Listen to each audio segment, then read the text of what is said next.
Muling napatunayan ang epektibong presensya ng kapulisan matapos mahuli ang isang lalaking umano'y na aktuhang gumagamit ng ipinagbabawal na gamot matapos itong may report sa mga otoridad.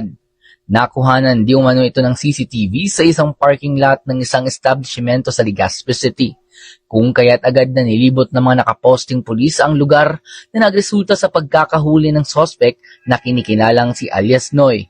Nasa hustong gulang at bagong tala sa listahan ng mga street-level individual at residente ng nasabing lugar. Na-recover mula sa sospek ang isang rolyo ng aluminum foil, isang green na lighter, 2 pirasong nilakmukos na aluminum strip at maliit na rolyo pa ng aluminum foil. Agad siyang ninaresto ng mga tauhan ng Legazpi City Police Station at ipinaliwanag ang kanyang mga karapatan ayon sa saligang batas. Siya ay nakatakdang sampahan ng kasong paglabag sa Sections 15 at 12, Article 2 ng Republic Act 9165 o ang Comprehensive Dangerous Drugs Act of 2002. Mula po dito sa Albay Police Provincial Office, ako po si Patrolman Corby Flores, nag-uulat para sa Police News Network. PNP para sa Bagong Pilipinas, serbisyong mabilis, tapat at nararamdaman.